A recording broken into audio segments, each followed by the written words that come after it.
से अवैध घुसपैठियों को गजब भगा रहे हैं। मोदी एंड टीम का ऐसा काम, अवैध घुसपैठिए खुद सामान समेटकर भारत से भागने लगे हैं क्या? प्रधानमंत्री नरेंद्र मोदी इस वक्त चुपचाप ऐसा तगड़ा एक्शन ले रहे हैं जिससे अंदर ही अंदर हड़कंप मचा हुआ है। एक तरफ तो अवैध घुसपैठियों को चुन चुनकर गजब तरीके से भगाया जा रहा है, दूसरी तरफ पाकिस्तान और बांग्लादेश में अत्याचारों से प्रताड़ित होकर जो हिंदू भाई आए उन्हें भारत में बसाया जा रहा है। और इसके लिए यूपी से लेकर गुजरात तक और असम से लेकर गुरुग्राम तक जबरदस्त एक्शन हो रहा है।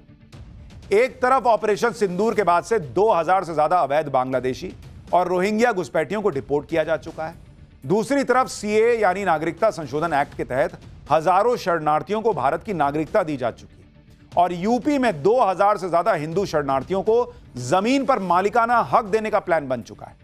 आज पाठशाला में अवैध घुसपैठियों को देश से भगाने और वैध हिंदू शरणार्थियों को देश में बसाने की पूरी डिटेल आपको बताऊंगा, लेकिन पहले एक झलक देखिए।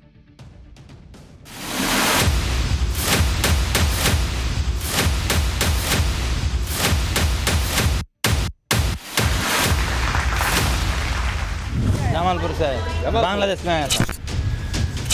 बहुत अच्छा है, हम लोग इंडिया का नागरिक हो गए, हम लोग अच्छा लग रहा है। बहुत अच्छा लग रहा है, गर्व महसूस हो रहा है। जो घुसपैठ करके आया है, न्याय संबद्ध कार्रवाई होती रहेगी।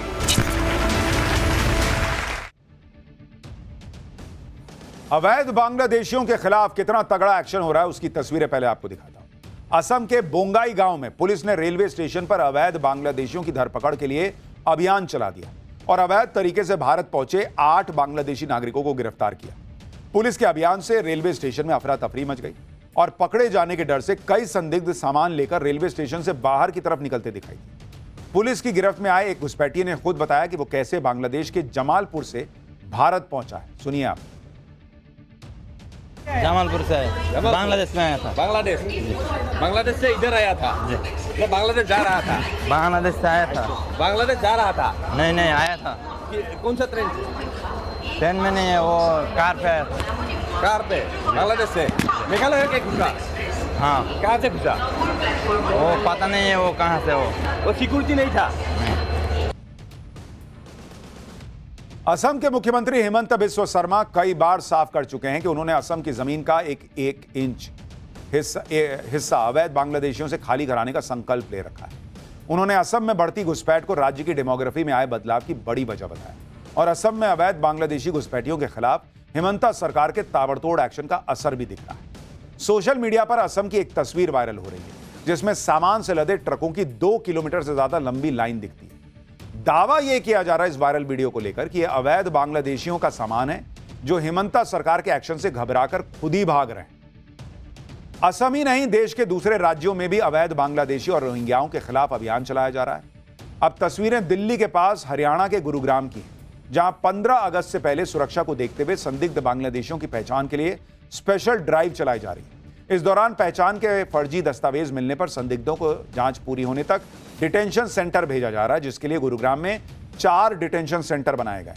गुरुग्राम पुलिस के मुताबिक स्पेशल ड्राइव में अब तक 400 से ज्यादा संदिग्धों की जांच की जा चुकी है और 8 अवैध बांग्लादेशियों की पहचान हो भी गई है, जिन्हें डिपोर्ट करने की तैयारी शुरू हो गई है।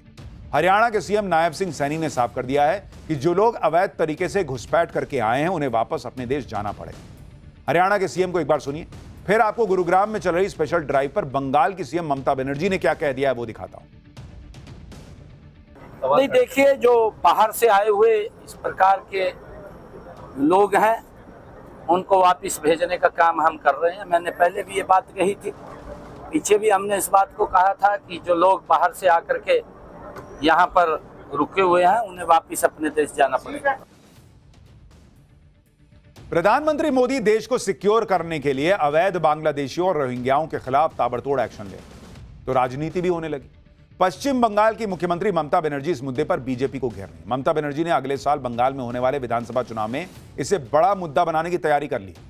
गुरुग्राम में अवैध बांग्लादेशियों की धरपकड़ के लिए अभियान तेज हुआ तो उधर ममता बनर्जी ने ट्वीट किया कि हरियाणा के गुरुग्राम में पश्चिम बंगाल के विभिन्न जिलों से आए हमारे बंगाली भाषी लोगों को हिरासत में लिए जाने और उन पर अत्याचार की लगातार खबरें मिल रही।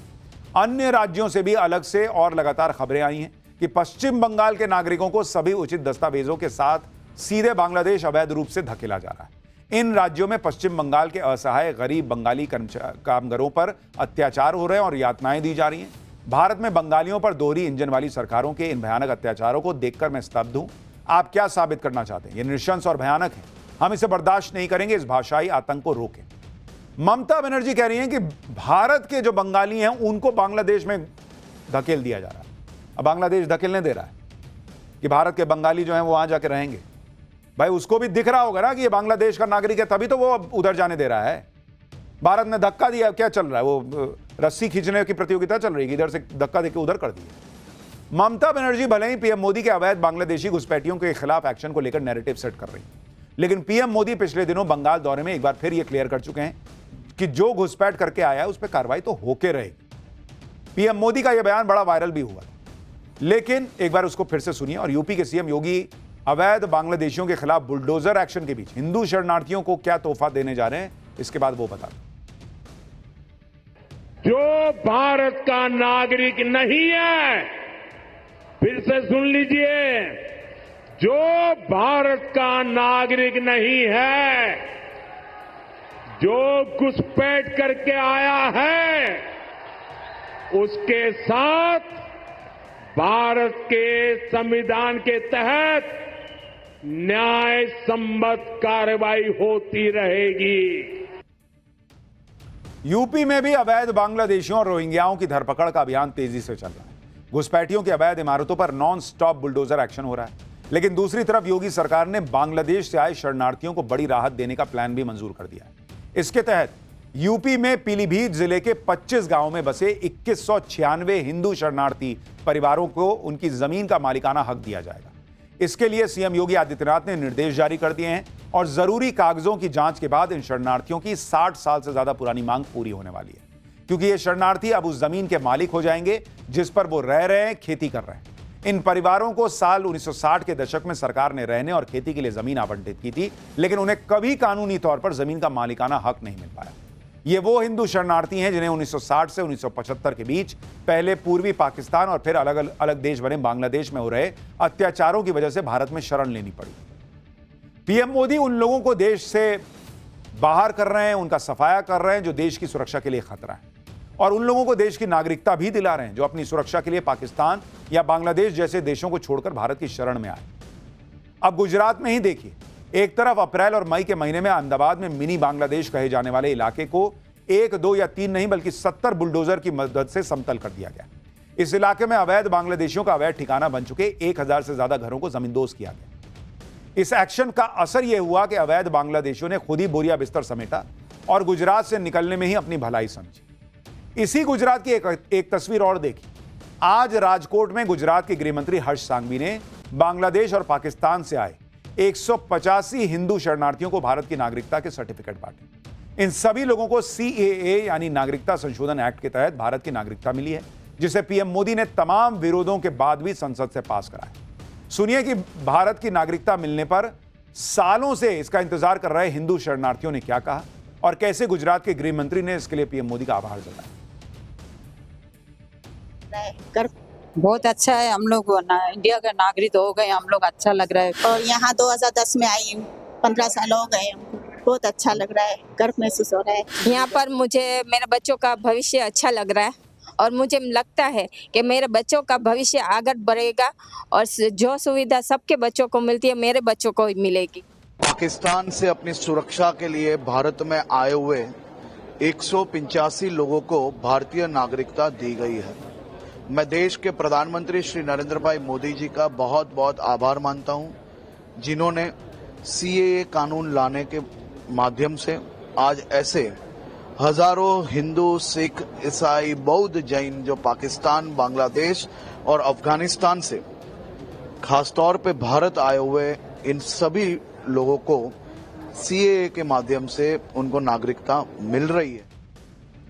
यानी एक तरफ अवैध नागरिक देश से भगाए जा रहे हैं और पाकिस्तान और बांग्लादेश में जो हिंदू थे जिन्हें प्रताड़ित किया गया, जो भारत में शरण लिए हुए थे, उन्हें भारत की नागरिकता दी जा रही है। गाजियाबाद में डिलीवरी बॉय बनकर आए 2 बदमाशों ने एक ज्वेलरी शॉप में घुसकर दिन दहाड़े लूट को अंजाम दे दिया।